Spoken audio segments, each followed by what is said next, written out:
Bonjour et maintenant voici la troisième vidéo dans laquelle je vais montrer comment on peut créer un fichier différent pour chacun des éléments à l'intérieur d'une liste.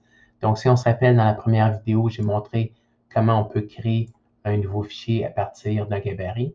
Ensuite, j'ai montré comment on peut modifier une valeur à l'intérieur d'un fichier spreadsheet. Et maintenant, je vais faire une deuxième fonction qui, lui, va en fait générer chacune des fiches que je vais appeler génère fiche, qui va en fait appeler la fonction créer fiche pour chacun des éléments dans ma liste. Donc, ce que j'ai ici, en réalité, j'ai une liste de personnes et ce que je vais faire, c'est que je vais créer dans ce cas-ci 3 fichiers, donc un pour chaque personne, donc la personne A, la personne B et la personne C. Donc, ce que je dois faire au point de départ, c'est aller chercher l'ensemble des données qui se retrouvent dans mon gabarit, mais également, comme je sais que je vais vouloir appeler la fonction fiche avec des données différentes, ce que je vais faire, je vais juste appliquer certaines modifications, où ici, je vais entrer le nom du fichier, et de l'autre côté, l'autre information qui va être fournie dans ma liste ici, ça va être également le nom de la personne, puis j'ai prénom. Donc, en réalité, j'ai ces deux éléments-là, en fait, que je pourrais appeler, pas nom fichier, mais plutôt nom, prénom, qui vont être les deux éléments qui vont être donnés. Et à partir de là, ici, c'est que le nom de la personne va être dans la cellule B3, donc je vais l'appeler nom ici. De l'autre côté, le prénom va aller dans la cellule B3. Et ensuite, au lieu d'avoir un nom de fichier qui va toujours être le même, ce serait une bonne chose peut-être de placer le nom et le prénom de la personne à l'intérieur du fichier. Donc, je pourrais l'appeler ici fiche avec 2 points. Et ensuite, je vais ajouter ici plus le nom, ensuite plus. Puis là, je réalise que ça fait un petit peu, ça fait un peu de commande à l'intérieur du dossier. Donc, en fait, ce que je vais faire, c'est que je vais faire une variable qui va contenir le nom du fichier ici, là. Donc, ici, ce que je vais faire, var nom fichier est égal, et c'est là que je vais écrire l'information ici. Et là, je vais appeler nom fichier, le nom de. Puis là, ici, je pense que j'ai fait une petite faute de frappe. Ça va être F majuscule. Si je vais avoir la même chose, donc nom fichier, écrit de la même façon ici.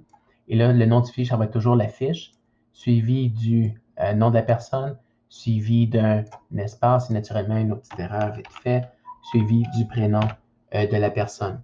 Donc, chaque fichier à l'intérieur de mon gabarit, donc chacun des fichiers qui vont être générés ici va avoir un nom différent, tout dépendant du nom qui a été spécifié à l'intérieur de ma liste. Donc, prochaine étape, ce que je vais faire, c'est aller ouvrir la liste que j'ai ici. Et la fonction que je vais utiliser, c'est la fonction à l'intérieur qui get active spreadsheet. Parce que si je retourne aux fonctionnalités spreadsheet app, je suis capable d'aller chercher en fait, puis là je pourrais aller chercher open ou aller l'ouvrir en regardant le ID ou avec le URL. Parce qu'il y a plusieurs façons d'aller ouvrir une spreadsheet, parce qu'il y a les fonctions open que je peux utiliser, mais il y a la fonction également, si je retourne un peu en arrière, Get Active Spreadsheet. Et ça, ce que ça va faire, c'est que ça va aller chercher la feuille ou le spreadsheet relié à mon script. Donc, si j'ai tout le temps un script, puis je veux ouvrir le Google Sheet relié à ce script-là, c'est là que je vais utiliser la fonction Get Active Spreadsheet, en fait. Parce que Get Active Sheet, en fait, ça va aller ouvrir la liste ou la feuille qui est active. Moi, ce que je veux faire dans ce cas-ci au début, c'est aller ouvrir le spreadsheet. Donc, je vais aller à l'intérieur ici et je vais me faire une fonction. Donc, var, je vais l'appeler ss pour spreadsheet est égal, puis là, ça va être spreadsheet app.getActiveSpreadsheet. Il n'y a aucun paramètre à aller entrer à l'intérieur de cette fonction-là. Ensuite, je vais une fonction que je vais appeler la feuille de mon document spreadsheet ou la feuille que j'ai ici. Encore là, ça va être mon spreadsheet que j'ai en particulier. Et là, j'ai la fonction getActive, où je pourrais aller faire getSheetByName, où je pourrais aller chercher getActiveSheet. Et là, ce que ça va faire, ça va aller chercher la feuille qui est activée. J'ai tout le temps tendance, par exemple, cependant, à aller chercher le nom de la feuille en particulier, parce que si quelqu'un irait modifier puis ajouterait des feuilles, ferait des modifications à l'intérieur, j'ai toujours déterminé que j'ai toujours réalisé c'est une meilleure technique de programmation d'aller ici par get sheet by name. Et de cette façon-là, d'aller spécifier quel est le nom de la liste ou de la feuille que je veux ouvrir en particulier. Et là, ensuite, je peux aller chercher le tableau ou le range qui va correspondre à mon ensemble de données. Puis là, je vais l'appeler AR parce que ça va être un array qui va être ma liste de personnes. Et là, ce que je vais faire, c'est aller chercher ma feuille et utiliser la fonction getRange encore une fois. Et la fonction getRange, je vais utiliser la notation ici. Et le range que je vais aller chercher dans mon exemple, ça va être de A2 jusqu'à B4. Donc, c'est pour ça qu'à l'intérieur des guillemets doubles ici, je vais écrire A2 jusqu'à B4. Donc, je vais aller chercher l'ensemble de données. Ici, je vais utiliser encore là getValues. Donc, au lieu de setValue, cette fois-ci, dans mon range, je vais aller chercher les données et je vais utiliser le S parce que le range contient plus qu'une cellule. Et si j'avais juste seulement une cellule, bien, ce serait getValue seulement. Ce que je vais faire maintenant ici, c'est que je vais juste montrer le résultat ou qu'est-ce que va retourner en fait le tableau. Ici, j'utilise la fonction loggerlog. Puis ce que je vais faire, c'est que je vais permettre d'afficher ARList. Et si j'enregistre cette information-là, puis ensuite j'exécute le programme, naturellement, il va me créer, en fait, il ne créera pas les listes parce que ici, ce que je vais faire, c'est que je vais exécuter la fonction GenereFiche qui, elle, ne crée pas la liste, mais qui va ouvrir mon document. Donc, si j'exécute le programme, et ensuite, je m'en vais dans affichage, puis je vais aller voir les journaux pour justement aller voir les logs. Puis ici, je dois patienter un petit peu en espérant que l'information s'affiche bientôt. Et là, ce que je retrouve un tableau à 2 dimensions. Donc, si on remarque, dans ce tableau, en fait, on peut les reconnaître par les parenthèses carrées.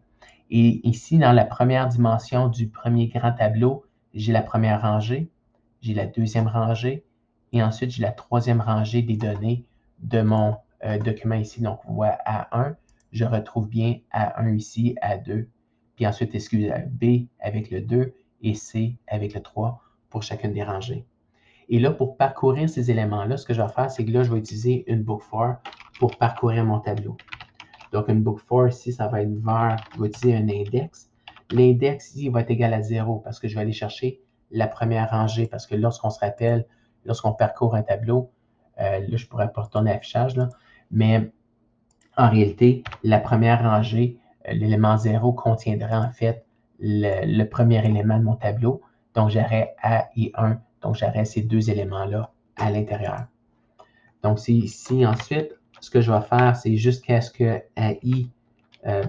jusqu'à list.length. Donc, je vais aller parcourir l'ensemble de mon tableau. Et ensuite, pour chaque passage dans la boucle, la valeur de i va augmenter de 1. Et ce que je peux lui dire à l'intérieur, ensuite, ce que je vais vouloir faire, c'est créer une fiche. Maintenant, quel est le premier paramètre? Je vais aller chercher le nom de la personne. Et ça, si c'est mon tableau, en fait, ça, c'est mon premier tableau AR à la position 0. Donc, si j'avais ici, par exemple, ça, c'est AR liste de 0. Donc, ça, c'est l'ensemble des données. Si je vais aller chercher la valeur de A, mais la valeur de la première cellule ici que j'ai ici, pour aller la chercher ou aller chercher cette information-là, ce que je dois faire, c'est écrire AR list. La rangée ou la rangée numéro 0.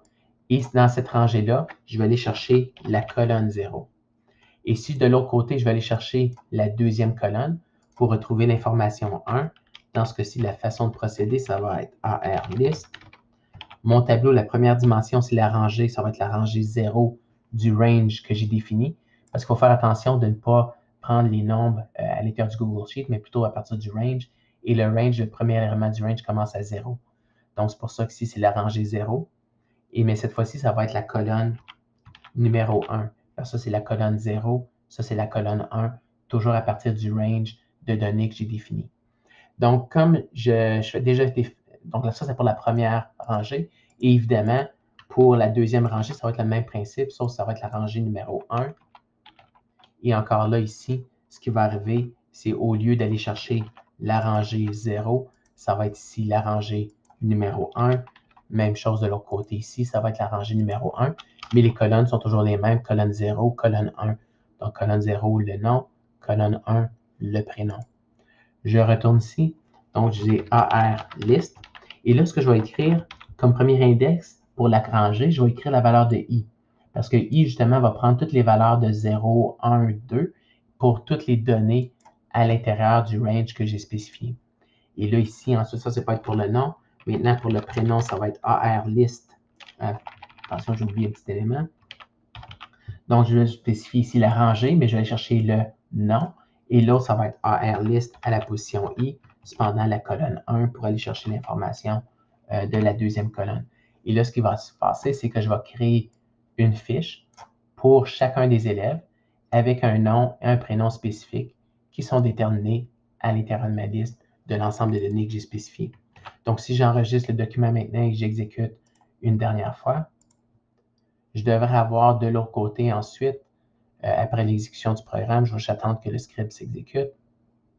En fait, des fois, à un moment donné, j'ai remarqué que lorsque le script s'exécute plus longtemps, puis je crée des fichiers parce que à chaque création d'une fiche, c'est un system call, donc c'est un appel aux fonctionnalités de Google. Et là, je vois ici fiche C3, B2 et A1. Et si je rentre dans un de ces fichiers-là, je vais remarquer que les données ont été enregistrées pour l'élève en particulier. Donc, je remarque ici, j'ai C3. Et là, tout dépendant de ce que je veux afficher de l'autre côté, en fait, c'est juste la cellule B2, mais je pourrais modifier l'information pour également placer l'information de la cellule C3 à l'intérieur, mais je vois que l'information tout de même s'est placée correctement.